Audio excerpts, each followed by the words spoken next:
Thank you for staying with us on The Explainer. Tonight, the man with all the answers, or should I say all the explanations, is here with me tonight. And that's Bishop Dr. David Oginde. He's the chairperson of the Ethics and Anti-Corruption Commission. Bishop, thank you for staying with us.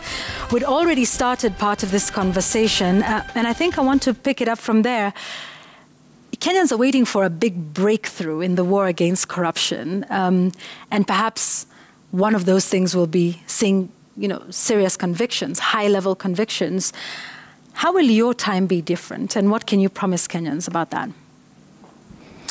Well, I think the first thing that we need to appreciate as Kenyans is that the legal process in the fight against corruption is not a simple one. It's quite long, and that is something that we set up for ourselves.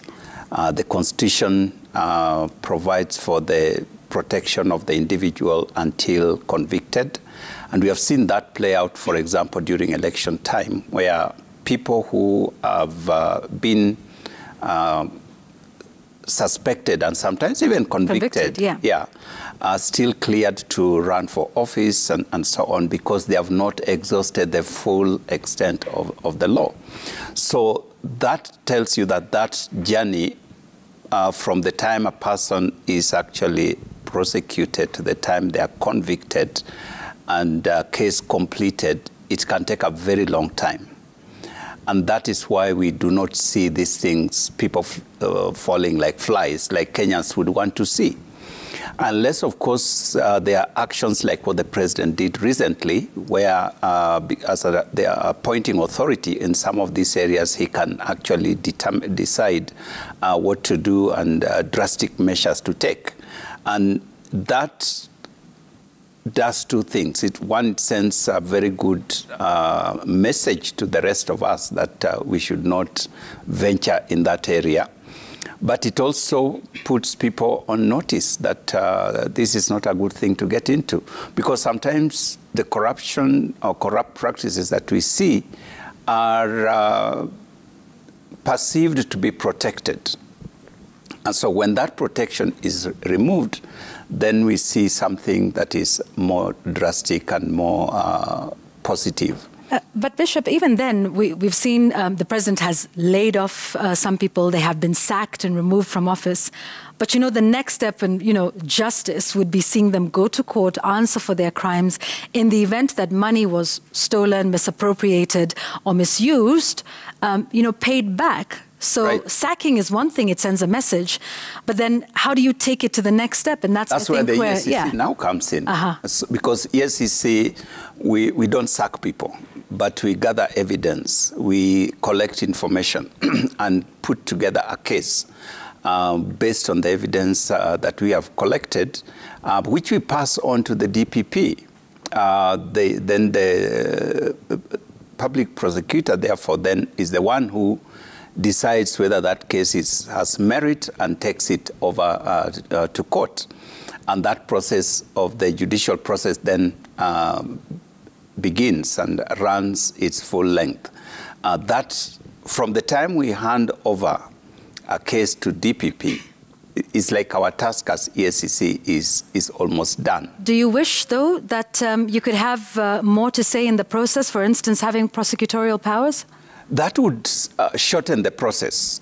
It is not that we would do a better job than DPP or that they mess up our cases or something, but it would shorten the process. For example, in the recovery of assets, we take that straight to court. We don't have to pass through the DPP.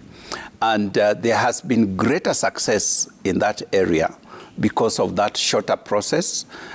It's also slightly different in the way it is prosecuted, in the sense that in a criminal case, the burden of proof lies on the prosecutor. In a civil case like the one of recovery of assets, the burden lies on the person who has the asset to prove that they actually own this. And so we have seen much greater success in that particular area. And it's an area that we want to actually strengthen so that those people who benefit and escape the criminal justice do not enjoy that which they may have stolen from public. All right, let's stay on that matter of the justice system for a moment. You've been in this country and you've seen the somewhat frosty relations between the EACC, the DCI, the DPP. What would you propose to do now as the chairperson of the EACC to make this relationship a little more smooth? Because we've seen a lot of back and forth between these three institutions that are charged with the war on graft. I think the key thing is for us first to realize that we are on the same team. We are working towards a common purpose. And so each person, each group has a particular role they play. Like for us, we are charged with the responsibility of curbing corruption.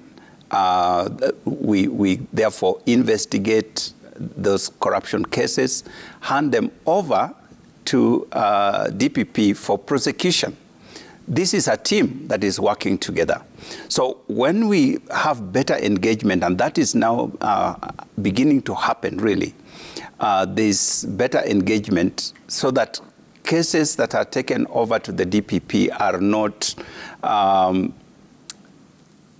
even when they are returned, for example, they are not returned because there was weaker investigation or poor handling of the case, but that we are looking at what is the balance of success. And we work together on the same so that by the time a case is taken to court, the possibility of success is much, much higher. So that collaboration is something that we are working on and we want to strengthen so that we don't see ourselves as rivals, because sometimes there's something like sibling rivalry. Yeah. And that doesn't work out well, because then the corrupt guys pass in between and disappear into the thickets. So you're coming in at a time when we've seen quite a number of corruption-related cases being withdrawn by the DPP on a number of issues. One, insufficient evidence, but also even on the part of the Director of Public Prosecutions himself saying there was a political hand or motivation in some of those cases. And now that the sort of political pressure is, out of the way, that the cases are now being withdrawn, what's your take on that? I think still the same thing. We must look at corruption and its impact on the country. Corruption, to me, is the worst thing that can happen to any country, because it undermines everything. It undermines our livelihood, it undermines our economic development, it undermines our security, it undermines everything. So if we see this in that light, then we would shy away or keep away from politicizing crime. So if a person is indeed guilty, if a person is suspected to have been engaged in a corrupt deal, let's deal with that as that person. But Bishop, no doubt you are not in isolation. You are living in a situation where politics plays a part in perhaps, in our lives and in the war on graft. So would we ever see a situation where at some point you would say that you are politically motivated to pursue one case or another? I pray not. I pray not. If you had political pressure, what would you do?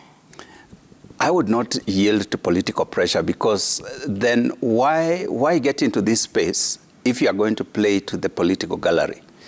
I get into this space to make a difference. At least that's for me what brought me into this space. So if I just get in and then play the games of politics, then there is no use. So I have been very, very encouraged, because that is one of the things that is so important in the fight against corruption. Countries that have succeeded is because of political will. And if there's goodwill, like we have seen in the recent past and with our president, if that kind of goodwill is sustained, and he has come out publicly to say, I am going to take personal responsibility. That's a very strong statement for a person who has just started his leadership, another 5 years ahead of him.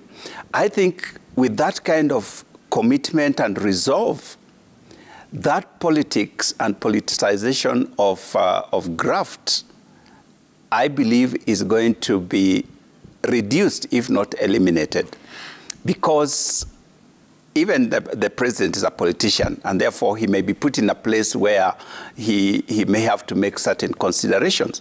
But our trust is that we can work together as a team on the EACC side, providing the real evidence of what has been found out. The president taking his place as the chief executive of this country, and then the prosecutorial and judiciary are also playing their part. I believe we can reduce corruption here. I know there's a lot of cynicism among Kenyans because we have tried this before, we have said it before, and they're like, okay, what's different? I can see it on your face. What's going to be different? What's going to be different? Yeah. What is going to be different, we cannot quite say. I think you have to wait for it to happen. And this is why I say, for example, we have changes at the executive level. We have a new president. That's new leadership. It is an opportunity for change. We have a new leadership in the EACC. It is an opportunity for change. We are soon going to have a new leadership in the DPP. I hope that it is going to be a person who believes in the same way. DCI has also changed. So we really have a new team that if we were to sit together and engage and strategize together, we can see a difference. You say there's, new administration across the board. Yep. But, there's been the issue of corruption-related cases, having a political hand. You've lived in this country, and of course, the new administration did campaign on the platform that before them, the war on graft was politicized. You lived in this country, Bishop. Do you believe that the war on graft has been weaponized in the past? Yes. Oh, yes, for sure. For sure. Because, and that is why some of the laws that we would love to have in place are difficult to put in place. For example, we would really want the laws to be changed such that if a public officer, state officer, is found or suspected to have been engaged in graft, well before the case runs on, these people should step aside. Now, the fear that has been there with the lawmakers is that that could be used to just remove you. So somebody brings an allegation that Yvonne was involved in this and that, and then, of course, you have to step aside, and they have got space to sit on your seat. While your case is running another 2-3 years, you're found not to be guilty, but you lost it. That makes it very difficult, because if we were very objective in the way we handle graft and the war against graft in this country, I believe that kind of a law would really help us, so that people who are suspected to be involved and there is evidence, even though it is not yet adjudicated in court, can actually step aside and cases are expedited so that they are finalized quickly. That would really, really help. If you believe, like you have said, that the war on graft has been weaponized in the past, and there's a number of corruption-related cases that have been withdrawn by the DPP, what do you propose to do about those cases now? Should we proceed with them? Should we reinvestigate them afresh?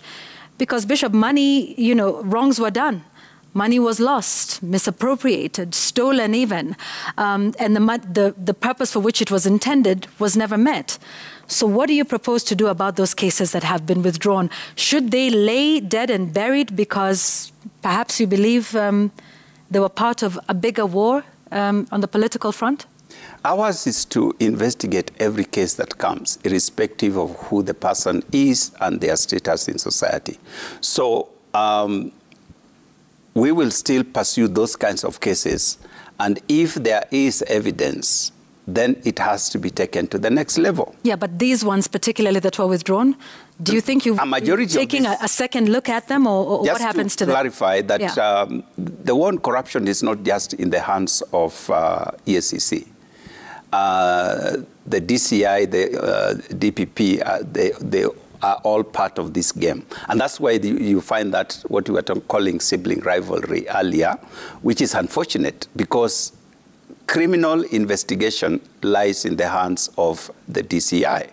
And so they have been mandated to but the EACC also conducts investigations into graft-related cases. But you see, so now that's where the duplication sometimes happens. Yeah. And sometimes confusion happens. And sometimes cases then are lost in between. Yeah, and these are some of those cases that will be lost in between, Bishop, because they have now been withdrawn. What happens? What would be your recommendation as the EACC? Would you want to take a second look at them, or do we just move on? Certainly. Certainly would want to look at them. Okay. Yes. All right. I want to talk about what's happening, currently, with respect to the law. There's an amendment that's being proposed by Mbeere North Member of Parliament, and this is to do with procurement. As you know, procurement is, where a lot of the graft happens, and with the laws, and indeed with KEMSA, which we'll speak about in a minute. And so that amendment proposes to decriminalize non-compliance with, procurement guidelines and, deal with them administratively rather than, criminally in graft. What's your take on this amendment? That, for us at EACC, is one of the worst kind of pieces of legislation that anybody could come up with in the environment where we are in. Almost 99% of graft cases we deal with have to do with procurement. Whether you talk about Anglo-leasing, which is known by many people, KEMSA, NYS, all those big cases, and even the ones that we are dealing with, 99% have to do with procurement. So once you remove procurement from being considered a criminal offense, then you might as well declare Kenya a corrupt-free country. Because that's where money gets lost. We have so many cases, some which have been determined, where billions of shillings were lost through procurement processes. Recently, we launched a report on the health sector. And if you may have noticed, the majority of cases that we were dealing with, because what we did was to analyze what are the weak areas within the health sector through which corruption takes place. And majority of cases were through procurement, inflation of prices, so that something that would have cost 1 million shillings costs you 50 million shillings. Tendering processes where people who are not qualified are given tenders. Projects that are supposed to have been completed but are not really done either to standard or are not done at all. So if you remove all that, then basically you are saying EACC should even fold up. And what would the EACC then want to do about that? We are petitioning Parliament, and we want to ensure that that bill does not see the light of day. So we want to engage with members of Parliament, and I believe that there are Kenyans in Parliament who love this country and who would want to see graft defeated, and they would not support that bill. But we also want to appeal to Kenyans to stand up. Every bill that comes to Parliament, there's public participation. Let us go out and express our views and say this is not the way to go, because that is really taking us backwards. Why would anybody want to say that procurement processes should not be considered criminal? And yet that's where we are losing millions of shillings. You heard of the case in City Hall recently of this person who was earning about 20,000 shillings and has accrued in a short while 500 million worth of assets. How does one get that? Other than through procurement, because he was in procurement department. Yeah, and speaking of procurement, then, in the first 8 months of this administration, we've seen the KEMSA scandal, which was also to do with procurement and the tendering process. what are your thoughts around this? I mean, you know, graft never seems too far away, you know, from the lives of Kenyans, and particularly, and you know, you can track this after every election cycle. There'll always be, you know, a scandal that comes right after that. There's also the sugar scandal that is, you know, currently being investigated at the time. You know, what are your thoughts around this that just continues to prove to Kenyans that graft really is a big thing for this country and a hard nut to crack? That is a reality that doesn't need to be explained, really. And it has been shown not just in Kenya that transition periods, outgoing governments, incoming governments, even in organizations, those are vulnerable times, or times of transition. People tend to take advantage of that kind of confusion, gap, that exists where one leadership goes and the other one comes in. People tend to take advantage of those opportunities. So what we need to do as a nation is, first of all, to strengthen our systems and structures such that they are not dependent on people who are seated there, but there are very clear systems that are in place that safeguard the resources that are there. We need to also, like we are doing now, really take seriously some of these cases as they come. And we are actually, as EACC, already in some of those cases, like you talked about KEMSA and others. So do you have an update on the KEMSA case? Because we know the PS was sent packing, but, you know, we haven't heard much on the investigations front and, you know, what could happen later with prosecutions. You know, what's happening? Granted, money was not lost because this was nipped in the bud just as, you know, the procurement process was beginning. Yeah. But what can you tell us about our teams are actually working on now getting the actual evidence, what actually happened, and then those people who will be found to have been culpable, even though money was not lost. The intention to commit an offense is still an offense in this country. So those people will still be dealt with. You know, you talked about, you know, just a short while ago, that, you know, the laws exist in place and institutions exist. They do. Offices are supposed to be independent, such as, you know, the EACC, the DPP, and yet we have seen admissions of political involvement and influence in those spaces. What is the problem, Bishop, with the fight against corruption? It is not for lack of laws. The office of the DPP is guaranteed independence and security of tenure under the Constitution. The EACC is an independent, or supposed to be anyway, even under the law. The DCI as well. And then in all of these institutions, we've either seen you know, claims of political infiltration, yet the laws are in place. So is it the people, the right people that we don't have, and why would you be the person that Kenyans now trust to lead us in a direction that gives us confidence in the war against graft in the country? We have just finished 1 week of laying out a strategy as EACC. And we are just asking ourselves exactly what you are saying and more. How do we turn around this thing? First of all, we must move from the point of just drama, where we want to see big things happen quickly and so on. This is going to require a long-term strategy. One of the areas is we as Kenyans, and I've said this before and we were in agreement on the same, that we first of all need to recognize that corruption is actually a cancer that is eventually going to kill us. We have got to the place where, as a country, we can say we are broke. That is not something to be proud of. If you, as a family, you are broke to the extent you have no food to eat, it's not something you want to tell your neighbors. And yet we are admitting that that is where we are. None other than the Deputy President has come out severally to say we have no money. But we don't correlate that with the billions that we are losing in corruption or through corruption. If this money was conserved it would go a long way in paying for some of our projects, for our public service and all the people that serve in government, meeting school fees for our children, and all those things that we cry about.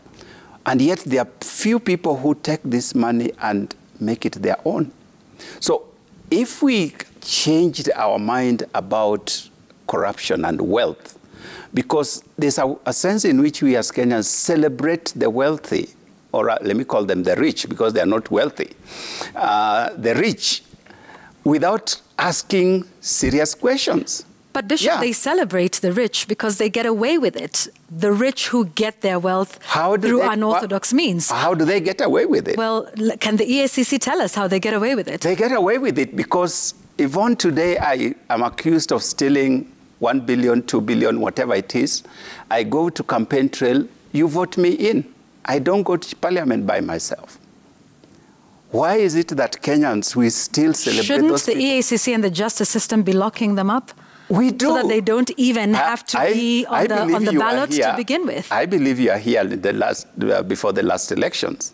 And the EACC put out a list of people they felt should not stand for elections. How many of them were actually cleared? And it is not because IEBC closed their eyes, but because the law actually says you can't stop them. So now we as Kenyans can stop them at the ballot. We can say this guy has actually been listed by EACC. Why should we vote him in? Yeah, but Bishop, we have been there. Yes. You have put out lists, and IEBC has put up the list. Yes. So what do we do now? Because it sounds like EACC is helpless. When we say helpless, the voters are the ones who put them in. So what will be different under your leadership that then signals a change in direction in the country? I think that's where I was going. Okay, go ahead. Okay, because we are saying that, first of all, let's help Kenyans to appreciate that corruption is bad. That is public awareness, public education, which we want to really enhance across the country so that people are aware. Secondly, we would want to, every sector of our government and society, we want to, people who can point out ills that are happening around them. One of the things that Kenyans, unfortunately, we have is that you can see something happening right below your nose, and you say, it is not my problem, or I can't do anything about it. We want to help Kenyans to say, if you see something that is not right, please let us know, so that it can be nipped in the bud, like the Kemsa story we talked about. So that public participation in the fight against corruption is going to be very useful, because many times EACC is coming after the event. The money is already stolen. The thing is already done. So really, that is not a very positive way of dealing with things. So if we were to know, like currently we are pursuing certain cases where people have given us information, something suspicious is happening here, and we have gone in and looked at those situations, and we actually have cases that we are preparing even to hand over to the DPP. And it is so good because it has happened early, just like a sickness that has been discovered early. Then, of course, the law enforcement is the third area that we want to strengthen our investigative arm so that proper investigation is done, good analysis of evidence is done. By the time a case is forwarded to DPP and hopefully onwards to the courts, they are watertight cases. That will really help us in nailing down some of these people who have been caught up in corruption. Perhaps, you talk about, taking the initiative and with respect to investigations, what people wonder about our investigative agencies. Let's go back to the KEMSA scandal, the one on mosquito nets. And in fact, the ones who raised the alarm was not, in fact, the EACC or any local organization. It was the donor that said, hey, you know, something is happening here. You're changing the tender specifications. And then after that, EACC then kicked in and launched investigations. Did you drop the ball on that one? How was this discovered by the donors themselves, who, by the way, those mosquito nets are, you know, given to us on a grant basis rather than even a loan? So they're the ones who raised the alarm, stopped the process, and then suddenly we're all aware of this, and now EACC says, oh yeah, you know, we're investigating the scam. Is that a taint on EACC that you are not able to pick this up? That is a taint on us as Kenyans, and that's what I was talking about. How would I know that something is happening in Citizen, Royal Media?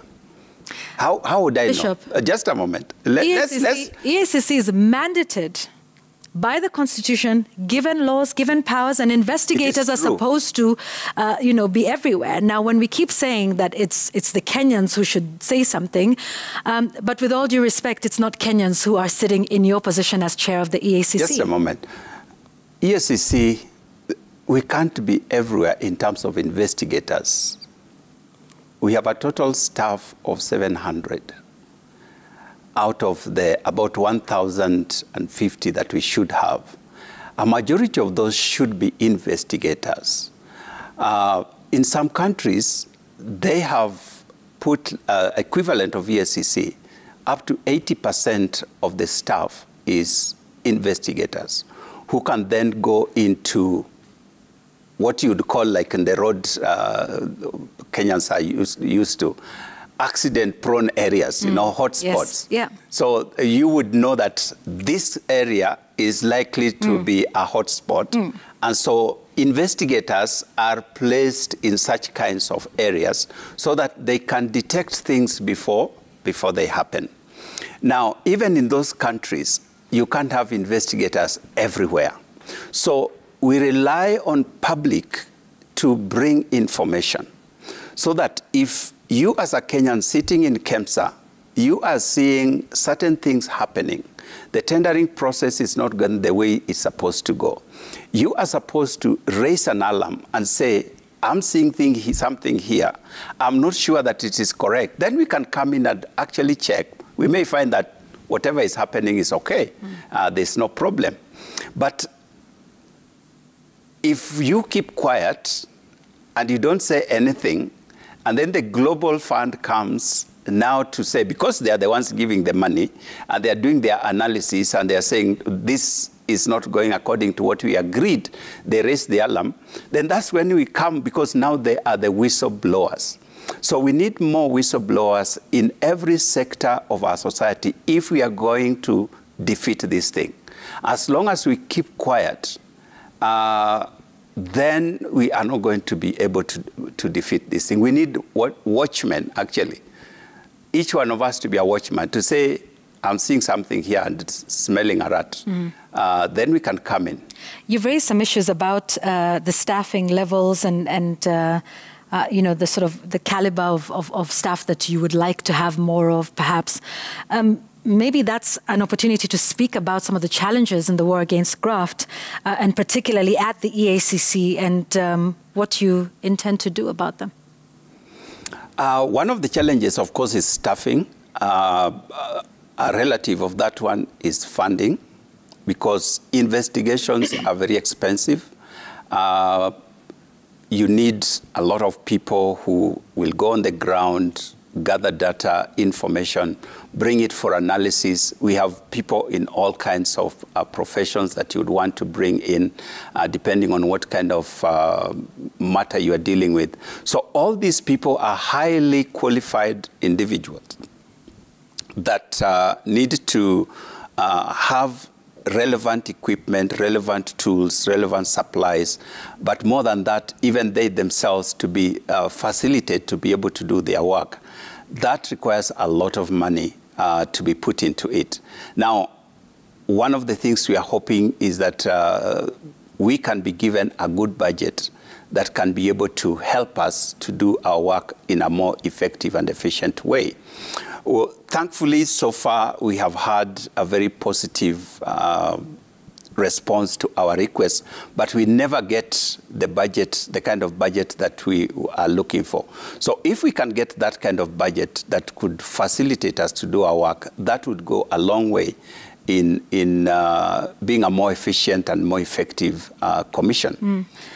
With more funds, of course, comes the question of accountability as well as, independence of the EACC. Yes. Can you speak to us about what that will look like under your tenure?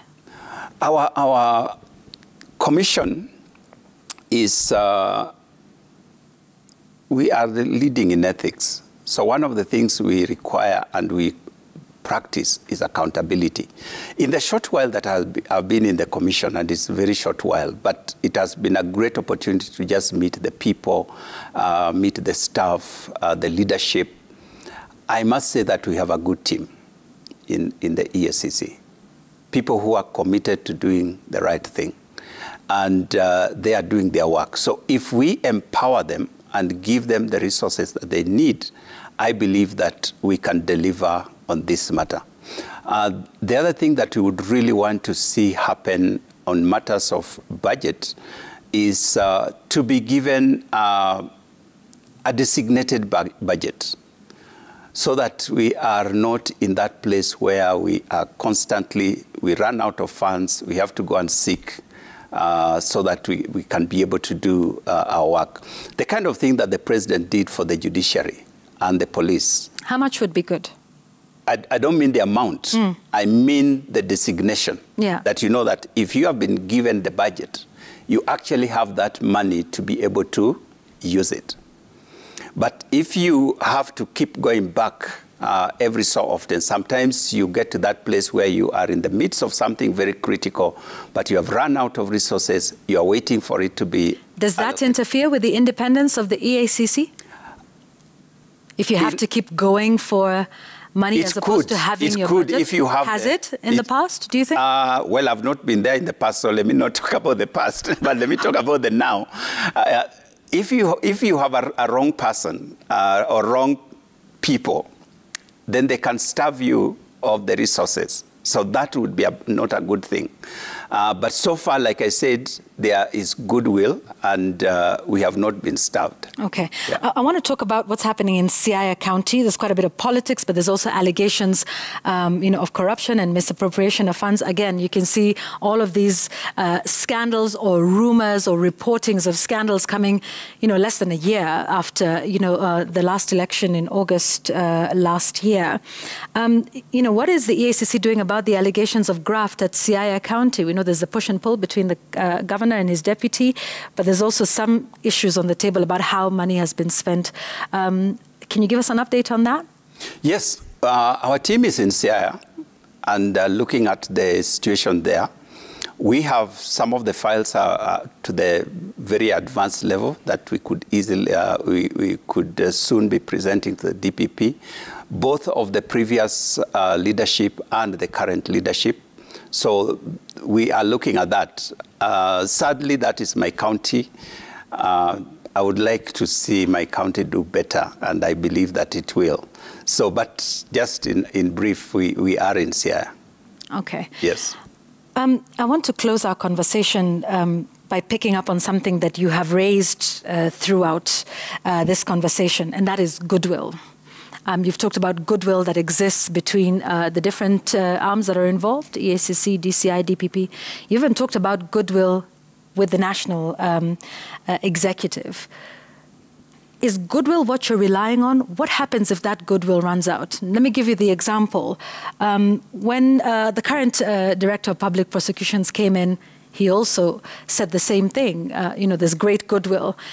Until at the end of his tenure, there was suddenly no goodwill. Why would an office that has independence under the Constitution, you have that security of tenure, why would you depend on goodwill? And what would happen when that goodwill runs out? Because you talk about that as one of the key things that'll help do that. But we know how things work in this country. We know how things work in the world. Things start out one way and end up in a different way. It's just curious to me that a holder of an independent office speaks a lot about goodwill. What happens when that runs out? Will we see you also saying there was goodwill, then we were politically motivated or inspired or coerced in one particular direction or another? Why would an independent office holder depend on goodwill from the other arms of government? Excellent question. Goodwill is like oil in an engine. It makes work much easier. It makes it possible to do certain things that you'd otherwise have to work very hard to achieve. It doesn't take away from the work that we do. So the reason I say this goodwill, especially political goodwill at the highest level, that makes the work much easier. Because where there is no political goodwill, you have to work so much the harder in order for you to achieve that which you need to achieve. So that is the context in which I talk about goodwill. In terms of the relationship with other agencies, it is not so much the goodwill, but good relationship. That you create a relationship, an engagement that helps you to work together as a team. So it is not just goodwill, but appreciating that we are members of the same team. Because, for example, all our cases, we cannot take them to court. No matter how good investigations we have done, no matter how much evidence we have and everything, we cannot take them directly to court. We have to pass them to DPP. So if we have a good working relationship, it only makes, they support us as we support them because we are going through towards the same objective. So that collegiate working relationship is so very important for us in all the agencies, among all the agencies, including the judiciary, that are working on this. So that is where it is. But political goodwill, I would say, is like oil that helps things to move better. And if you don't have it? If you don't have it, you still have to get there. It is only a little more difficult. Can you assure Kenyans today? Oh, yes. That you are the person that would do their job, irrespective of goodwill or not? Because those are the things that Kenyans want to hear, that where's your fidelity? Is it to the Constitution or is it to political goodwill? If you followed my vetting, I did say, and I would like to say today, I'm not coming into this because I wanted a job. I'm not coming into this because I am leaning on one side or the other. I am driven by the belief that Kenya can be transformed. I'm driven by the belief that if we do the right thing, this country can change. And that's why my first and foremost objective is to rally Kenyans, not to fight this battle alone, but to rally Kenyans behind this fight so that we can work towards a transformed nation. It has been done in other countries. We can do it. We can overwhelm the political class if they are going in the wrong direction, if we all rally together. So this is the spirit that drives me. So goodwill, political goodwill and other goodwill is oil. It makes it so much easier. So you don't have to fight this. But even if it is not there, will we give up our country so that it goes to the dogs? No, we can't. We can't. I want to finish with a couple of comments from social media and perhaps questions. Here's an interesting one from BMJ Mureithi. He says he's just curious, how would, Bishop, how would you, hypothetically speaking, deal with a matter that directly touches on the president himself, for instance, or other high-ranking government officials? The president is the president of this country, and he has the overall responsibility of taking charge of this nation. If in the course of our investigating a matter, it turns out that it's coming from him or his family or whoever, then we would have to confront him with that information and say, Mr. President, this is what we are finding. And ask him to deal with it, because that is his responsibility. He's the one in charge of this nation. But we cannot run away from that so that we hide it. And I pray that it doesn't happen, but should it happen, that's what I would do. Okay. Let's take a few other questions from social media and feedback. There we go. This is Itali Jackson, says, Dr. David, what structures or frameworks do we have in place that enable the public to help the EACC? Do you create public awareness of these structures, and how often? That's what I mentioned, that we would like to. The public may not be as aware, but I hope that everybody's aware that if they have any information that they would want us to have, they can contact our EACC either at the regional level or at our head office, so that they can pass on that information and we can see what to do. But even without passing on that information, you can actually report criminal cases to the police, and it will be dealt with accordingly. What confidence do you give Kenyans that they would report these matters and this doesn't come back to them? We haven't had a good track record with whistleblowers in this country.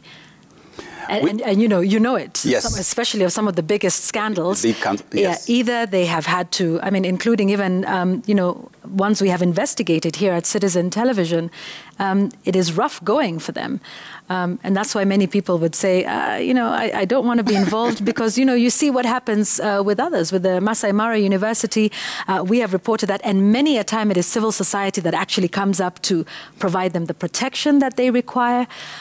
What sort of assurances do you give to Kenyans today that the information they're given is treated, one, in confidence and taken seriously, and that they would be protected if they need it? We have a whistleblower policy. So that if you were to bring to us information, it will be handled in confidence, and it will not be leaked out as we do our investigations. There are laws in place that protect witnesses from any interferences. So that legal system is there in place, and it is practiced within EACC. We have done that for people who bring the information. Okay, let's take our final comment on the explainer tonight.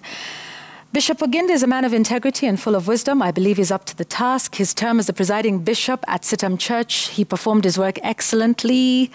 All the best in your new job. That's from Makebs. So I think... Thank you, Makeb. As we finish, what is the one thing that will come out of your tenure?